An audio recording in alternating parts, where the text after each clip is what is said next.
is the Fade 5 Podcast with Brad Evans and Nate Lundy. Place your bets, you jackwagons. Brad the Big Noise Evans here, joined by the good son, Nathaniel Lundy. 'Tis indeed another edition of the Fade 5 Podcast. We're rocking. We're rolling. We had a surprisingly high-scoring affair on Thursday Night Football. I'm up units for once after Thursday night. Cashed in on the diamond. Thank you, Cattell Marte, the ultimate sweat. The very last at bat, he finally got that single, and it was a walk-off of a single for the Arizona Diamondbacks. They're alive and kicking still in the NLCS, and we cashed in as well on the college football gridiron. Rice, the underdogs. I said take them straight up on the money line, and they won 42-10 against Tulsa. So, Lundy, let's stay in fuego and continue to ride this heater, and hopefully that will come into play.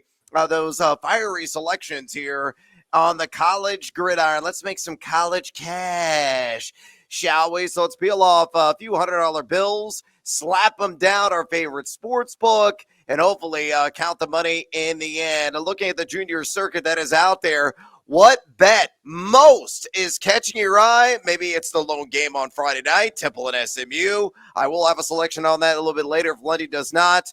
Or the full slate of Saturday games. A lot of spectacular matchups. So, Lundy, what is tickling your pickle? Yeah, there's a lot of fun matchups that are on the schedule for tomorrow. I'm kind of meh about the game tonight. I'll find an excuse to bet on it, so I'll look forward to what you've got. I've kind of got one that I like. I'll look forward to what you've got going on this one. But for tomorrow, so full disclosure.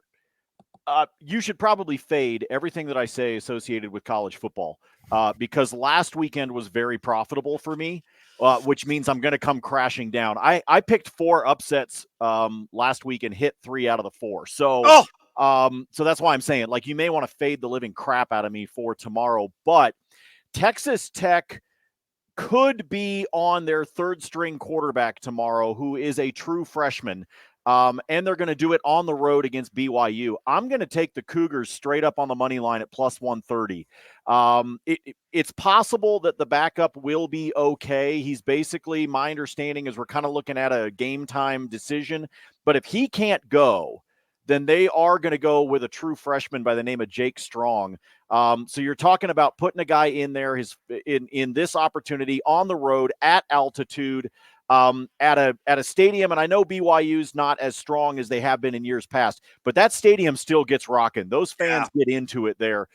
So you put all of that together, plus 130 is what you can catch that at DraftKings. BYU's catching 3 points, so if you want to take them on the points, feel free. But I think BYU is going to win this one straight up. Yeah, I think that's a fantastic call. I think the Cougars indeed could take that on the money line and get it at plus money. Why the hell not? Speaking of plus money, at even money on the SGP and one of the marquee matchups on Saturday in the bodacious Big Ten. We got Penn State taking on the Ohio State, and that game being played at the Shoe in Columbus. I'm going to take this on SGP. Give me Penn State. I'm going to jack up the line on an old spread here, a plus 10.5. And then I'm also going to jack up the total to 50.5 and slam that under. So on that simple two-legger at BetMGM, again, plus 100. You look at these teams, they're really evenly matched on paper, and all the advanced analytics that are out there, I mean, really can analyze it until you're blue in the face. And the same conclusion comes to fruition. It's like there's really not much of a difference between these two teams. Evidence in case here, PSU, number 16 in EPA total offense, and number 3 nationally in EPA total defense. Ohio State, number 11 in EPA total offense, and number 6 in EPA total defense. So these are teams that can win in shootouts, but generally don't mind playing in wars of attrition. And this one is going to be a bit of a slog at times. Penn State has covered in 6 straight games. They're impeccable, a perfect 6-0. ATS on the standard line this season, and Ohio State on the standard total has gone under in 5 of 6 games. So in a game that is screaming to me like 21-17, right around that department, and Ohio State may get the victory. It doesn't matter to me as long as Penn State keeps this within 11 points. So to recap on this SGP, the Nittany Lions, rawr, plus 10.5 on that old spread. And on the old total, give me the under 50.5. That is plus 100 at BetMGM. With those bets on the board, let's get after it with another edition of the Fade 5. Number 5. Oh, here's a name you didn't remotely think of was going to kick off the countdown today on numero 5 on NFL Week 7 player props. I adore the over on Nelson Agholor, the former Philadelphia Eagle, a member of a couple other franchises in his NFL career. I just recently was reminded, oh yeah, he's catching passes now from Lamar Jackson in Baltimore, and I think he's going to catch at least a couple, and those couple of receptions going to go for at least 23 yards. So give me the over 22.5 receiving yards against the visiting Lions, minus 115, available at DraftKings Sportsbook. Agholor very quietly has been a cash cow in this category. He has logged at least 39 receiving yards in 4 of 5 games this season. Yeah, he's only getting 15.3% of the team target share, but the ADOT 13.2 is wide receiver 22 right now, 10.5 yards per target. That's wide receiver 16. So all it tells you is he's a big play receiver, gets a lot of chunk gains, and out of the slot is going to see a lot of Will Harrison coverage, who's allowed a 78.6 catch percentage to his assignments. And not only that too, but Lamar Jackson has a 127.1 passer rating when targeting Nelson Agholor this year. And slot weapons have done a lot of damage against Detroit. Chris Godwin, Adam Thielen, even Jaden Reed, all of them had at least 50-plus yards against them. And again, all I need is 23, and we cash a winning ticket. Yeah, the Lions are number 9 at EPA per play defense overall. They've been outstanding, especially on that front. But there are some question marks in this secondary. I think Agholor will take advantage of that weakness. So pull it all together. Nelson Agholor over 22.5 receiving yards against Detroit, minus 115 at DraftKings. Lundy, fade or follow. I like that you say, oh, well, we're going to throw out a name people aren't thinking about. Anybody that's doing fantasies heard of this guy. Everybody's always just waiting for him to break out, right? Breakout. He's going to be my breakout guy. And now he's hanging out in Baltimore. But you're right. He has been a cash cow on the, in terms of cashing on receiver props. Sometimes you got to dig deep to be able to find these. This game, I'm going to give you a bet in bonus time that is sexy plus odds in this game. And I really am convinced that it's going to hit. I'm actually surprised it's as plus odds as it is. I think this game is going to be really, really interesting, to be honest with you. I think this could surprise some people. So let's talk some more about this one in bonus time. But like this one, 22.5, I think he gets the job done. I think that Lamar just keeps looking his way. Oh, Lundy, hiking up the skirt, you naughty boy. Number 4. All right, numero cuatro here on the Fade 5 podcast. You have that lovely imagery in your head right now. I am going to try to give you a palate cleanser with Patrick Mahomes. Give me the over, baby, on 2.5 passing touchdowns against the LA Chargers. Remarkable juice on this. Plus 150. Yeah, I'll get seduced by that juice. And indeed, I got sucked in when I immediately saw this. That juice available right now at BetMGM. Mahomes hasn't really been a money man in passing touchdown props this year. He's only gone over this 2.5 line, which has consistently been posted every single week for him. Only one time. It's happened just a week. He is still number 1 in total red zone pass attempts, though he is number 23. Again, uncharacteristically so, and red zone completion percentage. But when you got Travis Kelce, you got Rashee Rice, who's really become an emerging target inside the 20-yard line. I think he's going to throw for not only 1, not only 2, but Trace scores in this game. Tua Tagovailoa, Kirk Cousins were a pair of quarterbacks and went over this number against LA earlier this season. And we know the woes that Chargers have had trying to ground opponent passing attacks. They are number 30 an EPA pass defense in the National Football League, giving up 317.8 pass yards per game, 8.45 pass yards per attempt. So Mahomes, I think, is going to deliver some strikes for 6 in this one. I need 3 of them or more. If he does that, we cash in at plus 150. Again, at Bet MGM. Lundy, are you getting seduced by the juice as well? Fade or follow? I'll have fun with it because of the odds. I'd rather play him on 2 or more passing touchdowns and make it part of an SGP. In this game, personally, I'd rather find maybe another prop, another game prop, a team total, something like that I like. But as a standalone, it's hard to lean against it when you've got something that's sitting there at 1.5 odds with the plus 150. So I'm okay playing this one, but I do like the idea of 2 or more SGP. Find something fun with this game because I do think it's got the opportunity for the Chiefs to put some numbers on the board.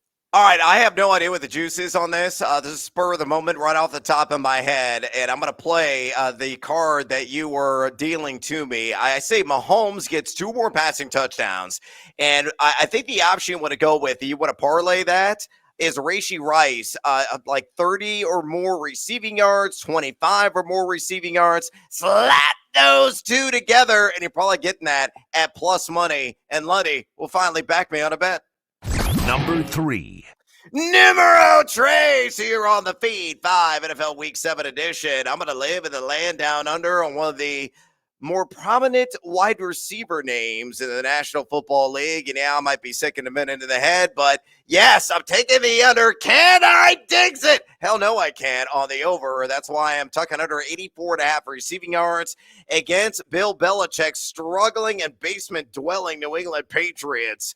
Minus 115 at DraftKings. Now, windy conditions expected in Foxborough on Sunday. There is a 30% chance of showers, so it could be some spotty precip hanging in the air. But 16 to 18 mile per hour sustained winds anticipated in this game with gusts approaching 30. It may play a minor factor. I'm not saying, hey, the air attacks are going to be ground in this game completely. This is going to be like old school football ground and pound style from start to finish. But it could play an influence overall in Stefon Diggs trying to get some of those chunk gains.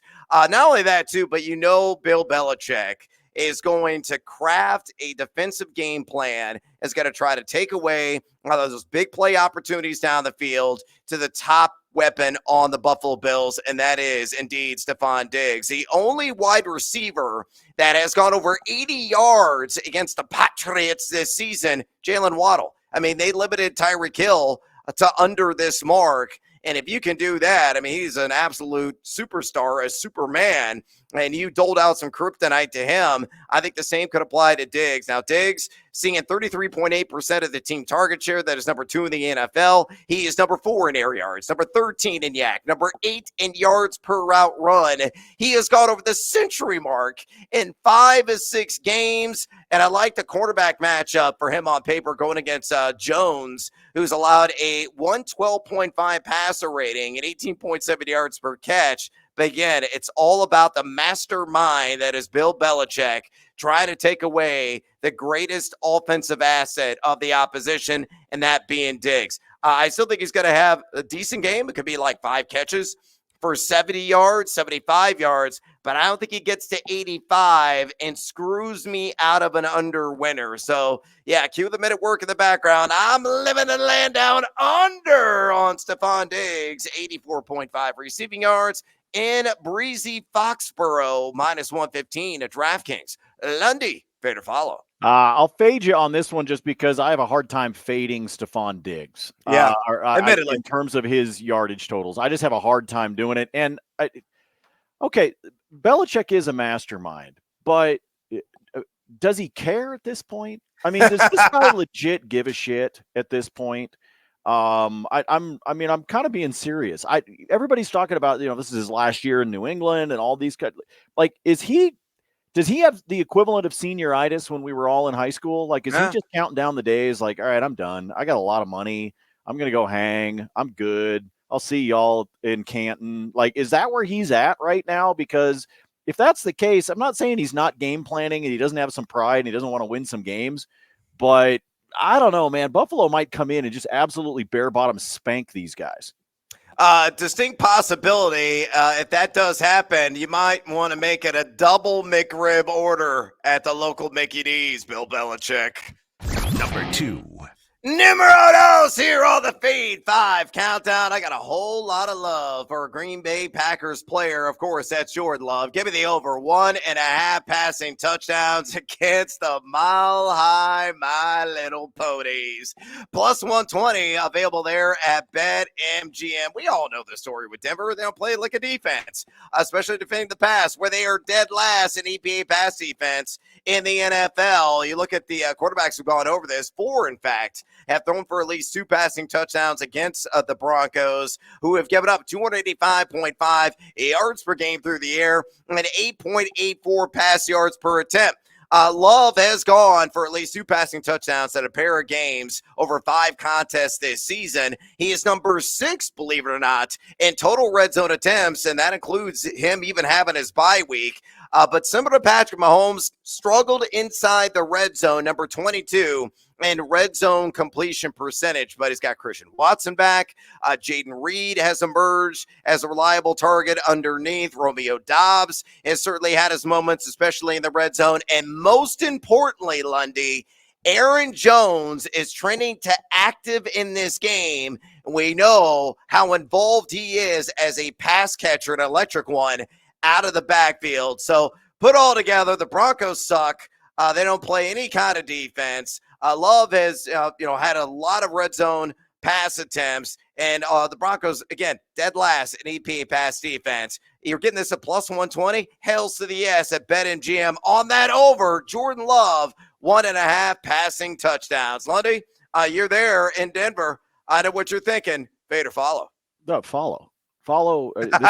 Folks, this is easy. All right. I mean, Brad already kind of laid it out. I don't really have anything to add other than the fact that I've never been so happy that before the season, I gave somebody my season tickets to this game.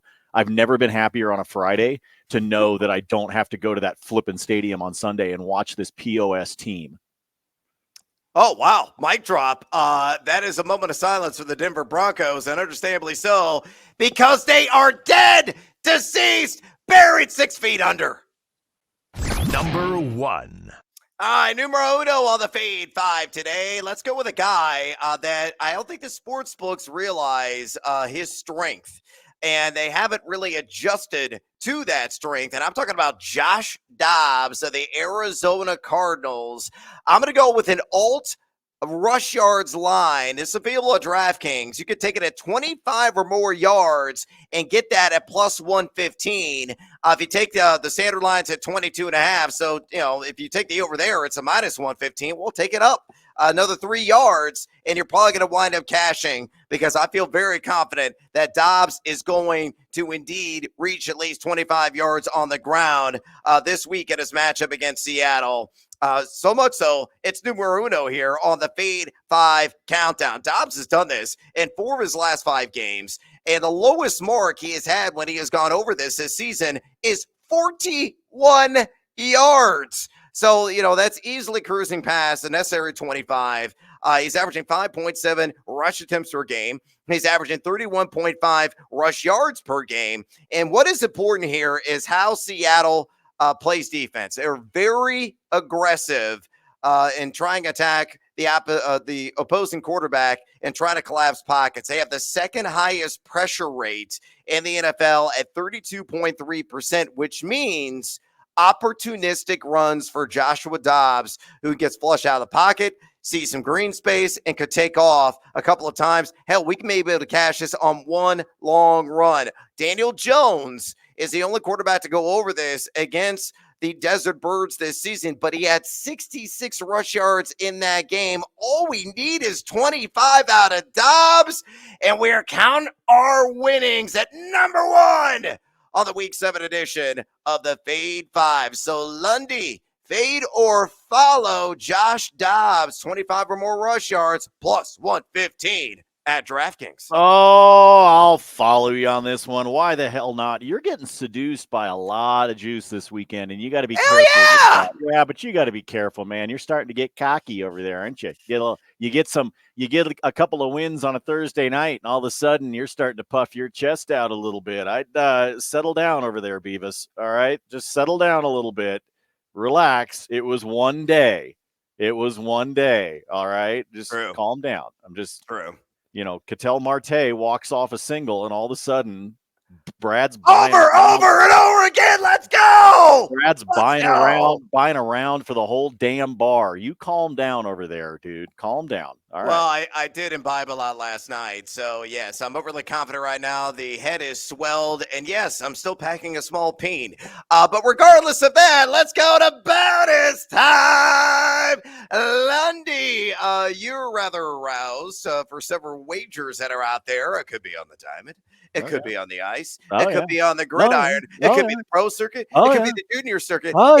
Maybe you got some golf for me. Feed me. Give me some more here in bonus time. What do you got? No, I don't have any. I don't have any golf for you. It's too. We're into the winter time. I don't have any golf for you, but I do have everything else covered that you want to talk about. Let me go back to college football here real quick. I told you I like BYU on the money line plus 130 at home against Texas Tech. I'll take the points, but the other potential upset that I like tomorrow at a tasty plus 220 is for Auburn to beat Ole Miss. And if you go, part of the reason I'm doing this is if you go and look at the history, first of all, Auburn is 18-5 against Ole Miss in the last 23 times that they've played each other. So we're going back to the year 2000 here to be able to do that. Wow, talk about the flashbacks. But if you also look, as crazy as it is, Ole Miss has actually been downright awful over the last several years when they come out of their bye week. Like, they actually are the exact opposite of what you would think when you're coming out of a bye week. They have sucked when they're coming out of their bye week. And so they got to go on the road. They got to take on the Tigers. And the Tigers defense is like, I mean, it's not all that great. All right. But there's something about this matchup. So I told you, probably fade the living crap out of me because I hit a bunch of these last weekend. But that's the other potential upset that I like. So take Auburn with the points if you want. I think it's at 6.5. But I may sprinkle a small bet on the idea of Auburn just winning that one straight up. Let me keep going here. Let's go out to the Pac-12. UCLA and Stanford. Give me the under in that one on the 53.5. UCLA's defense got exposed a little bit in Corvallis against Oregon State last weekend. I think their defense is going to shore things up this weekend, and I just think Stanford's going to struggle to score against them. So give me the under on the 53.5. And then Arizona State is going to be taking on UW. ASU sucks, okay? They really do. However, they've been covering, folks. They only lost to CU by 3. They lost to Cal by 3. They lost to USC by 14. They only lost to Oklahoma State by 12. They're covering. They're just not winning. And by the way, if you look at their last 3 games, they've scored at least 20 in all of those games. So I'm going to take them plus 26.5 against the Huskies. I think this game screams backdoor cover because I think Washington's going to take their foot off the gas by the time we get to the fourth quarter, and I think ASU can sneak this one out. So again, I think 26.5 is too much. I like it better if you want to buy yourself a point up to 27.5 just because of that magical number in college football, but I do think ASU manages to get the cover. Let me go to baseball for you for today. Multiple ways you can play this, but this is lining up to be a bad pitching day for the Arizona Diamondbacks, okay? They're going with the bullpen rotation. Which is unbelievable. I can't believe they're doing that. Yeah, they're going bullpen. And so there's a couple of ways you can do it. First of all, I like the Phillies on the first 5 line, straight money line on the first 5. You can get that at minus 130. But if you want to have some fun with it, if you do the double result, Phillies at the first 5 and Phillies to win the game, you can get that one at DraftKings at plus 140. So I like that. I like the Phillies to come straight out of the gate. If you really want to get crazy with the cheese whiz in the game tonight, Kyle Schwarber, home run in his first AB is plus 1,300. Oh my pants, they disappeared. And he already has homered off of, what the hell's the guy's name that's starting for Arizona?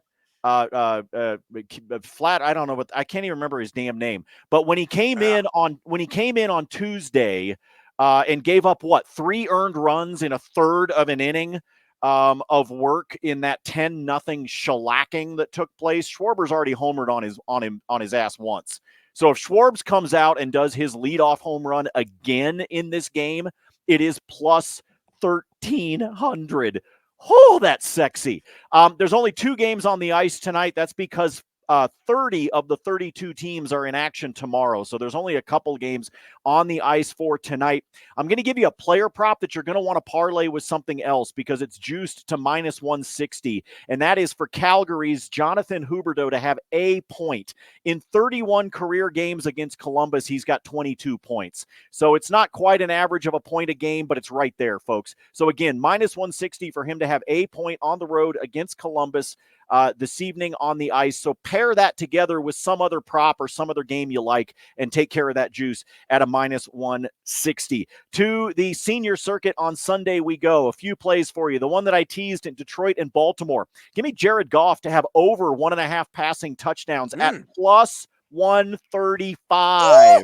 Oh, yeah. Work the shoulders, Lundy. Work the shoulders. If you look at the advanced analytics, I know what the Ravens have done in terms of trying to hold teams down in the red zone, but go back and look at who they've played and who the quarterbacks were, and now go look at what Jared Goff has been quietly doing under center for the Detroit Lions, going back to the end of last year as well as this year. I say he gets 2 passing touchdowns against this Baltimore team, and I will absolutely get seduced at a plus 135. Give me the over on 21.5 on the longest reception for Tyler Lockett against Arizona. Folks, all the Cardinals do is play zone defense, and all Lockett does is make you pay for playing zone defense against him.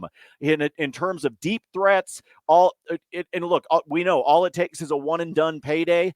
I think he's going to crush this number. I think he's going to have a longest reception that's in the upper 20s. So the fact that you can get this at 21.5 right now at DraftKings, minus 120, a little bit of juice, but I will absolutely take it because I think Lockett is going to burn this Arizona Cardinals secondary coming up on Sunday. And then a 2-legger for you on anytime touchdowns. Give me Kenneth Walker III for an anytime touchdown. But unfortunately, that is juiced at minus 185. So let's go to that Chargers-Chiefs game, and I will pair that together with Isaiah Pacheco to find pay dirt this weekend. If you put both of those guys together, Kenneth Walker III, Isaiah Pacheco, anytime touchdown for each one of them, plus 177. Over at DraftKings. I've got a ton of crap that I like for tomorrow, of stuff that I like for Sunday. It'll be up on the spreadsheet, but we are up against it, so I will yield the floor to the kind gentleman from Illinois. Yeah, let's go. The Team Huevos parlay play of the day straight away here in a game that is the shining matchup, really, of the entire weekend. That's going to be on Sunday Night Football, and hopefully it's not going to live down to a lot of games under the primetime lights and actually resemble more of the Thursday night game in New Orleans. This game between the Miami Dolphins and Philadelphia Eagles. So on this multi-legger, leg numero uno, give me the over on the all total of 42.5. Points shall be plentiful in this game. I really don't need any additional evidence because the offenses speak for themselves. Give me Jalen Hurts on leg numero dos, 2 or more rush plus pass TDs. So it could come on the ground, could come through the air. I just see 2 total touchdowns from Jalen Hurts, which he has done consistently. He's actually done this in 5 straight games. Leg Nimo Trace, I need Tua to throw 1 passing touchdown, which he has done in all 6 games this year. It could be a long bomb to Tyreek Hill or Jalen Waddle. Could be inside the red zone where he is number 8 in red zone completion percentage. I don't care. I just need 1 passing touchdown. Leg numero cuatro, A.J. Brown, 70 or more receiving yards. A player who was consistently getting this as well. He is number 1 among all wide receivers in total air yards, number 5 in yak, getting over 30% of the team target percentage, and he has done this in 5 of his last 6 games. And leg numero cinco, give me Jalen Waddle, 4 or more receptions, which he's done in all 5 games this season, seeing a sizable 21.6% of the team target share. So to recap, Miami and Philly on the old total, give me the over 42.5. Jalen Hurts, 2 or more combined rushing / passing touchdowns. Tua Tagovailoa, I need 1 pass passing touchdown. A.J. Brown, 70 more receiving yards. Jalen Waddle, 4 or more receptions. A cool, a sexy, a spicy plus 210 at BetMGM. Elsewhere, bonus time. Rapid fire style. Let's go with the diamond. Joe Mantiply was the pitcher that you were searching for. Who was the reliever? I was like praying mantis, multiply. What? Firefly. I couldn't remember the dude's name. I think he's going to, by the way, take the Yurfee in that game. Yeah. Minus 130, I think is what it is at DraftKings. I've already got a bet in on that one. Take the Yurfee. It's part of the reason why I like the Schwarb's bet. Yeah, Mantiply, he's going to get smushed, I think, straight away in this game. I like Trey Turner to have at least 2 hits. And if you apply the odds boost at DraftKings, you get that right now at plus 200. That's crazy for a guy that's batting .471 in the postseason. He has got 2 more hits in a game 5 times this postseason, and he's 3 for 4 lifetime against Mantiply. And he's probably going to see him 1 time in the first inning, but that could be the single to kick things off and get another hit some other time in the game, and you score a winner. It's not like this Arizona bullpen is particularly special. They were number 18 in the regular season and ERA at 4.22. Just strange. They're going to try to piece this sucker together in such a pivotal matchup in the NLCS. Elsewhere, let's go back to college, and then I'm going to wrap things up with some rapid fire NFL selections. I mentioned the game tonight. Here's how I'm going to play it. On the SGP, give me Temple at plus 30.5. Yeah, 30.5. And then give me the total. I'm going to take it down to 45.5 and slam that over. You put those two together at BetMGM, even money. Plus 100. E.J. Warder, the starting quarterback for Temple, has been in concussion protocol. Expectations are, but it's not official, that he's going to be cleared to play. And I think he'll be a difference maker in this game to keep it within 30. Temple's got off number 95 in EPA offense, number 132 in EPA total defense. They're miserable. SMU, pretty good, although number 71 in EPA offense, they're number 35 in EPA total defense. Temple has yet to cover this season on the standard line. They're 0-6. They've gone under in 4 of 7. SMU's gone under in 5 of 6. That's why I'm taking this total way down and then heading that over. So to recap, Temple plus 30.5. Hooty-hoo on the Owls there. And the over on the all total 45.5. Even money at BetMGM. I'm also going with the ILL Illinois to win on the money line. Homecoming game against Wisconsin this weekend at Memorial Stadium in Champaign. I'm not going to be in attendance. I got to attend some kids' functions, but I'm going to be listening to the game for sure. Jim Leonard has been a coaching consult for this Illinois team, friend of Brett Bielema. I guarantee he was brought in solely to beat Wisconsin. Given the history of Jim Leonard, and he was coach of this team for like 7 games and really wanted the job, and they gave it to Fickle instead. So he is plenty motivated, still feels burned, and I think Illinois is going to step up and step out on homecoming against Wisconsin, who lost their starting quarterback in Mordecai to an injury last week, rest of season. So Illinois, I'll take on the money line plus 110. I think universally available right now at various sports books. All right. On the NFL, Bijan Robinson over 24.5 receiving yards, minus 115 everywhere. Atlanta taking on Tampa on the road. The Bucs giving up 6 receptions per game, 35.8 receiving yards per game, 2 opposing pass-catching running backs, and Robinson's hit the over on this in 5 of 6. Michael Mayer, give me the over, 20.5 receiving yards for Vegas, coming to the Windy City and taking on my Chicago Bears, who were just awful everywhere. Number 31 EPA pass defense. They're giving up 55.3 yards per game of the tight end position, and Mayer's role has really been spiking the last couple of games. 9 total targets. He's gone for 39 and 75 yards. Brian Hoyer expected to be the starter for Las Vegas in this game. He is going to accurately throw Michael Mayer the ball probably 2 to 4 times. It'll get over 20.5 yards. Aaron Jones, I'm going to take the over also on 20.5 receiving yards. We already talked about how lousy and miserable the Denver Broncos are defensively. Defending pass-catching running backs are giving up 53.5 yards per game and 6.7 receptions per game to those RBs through the air.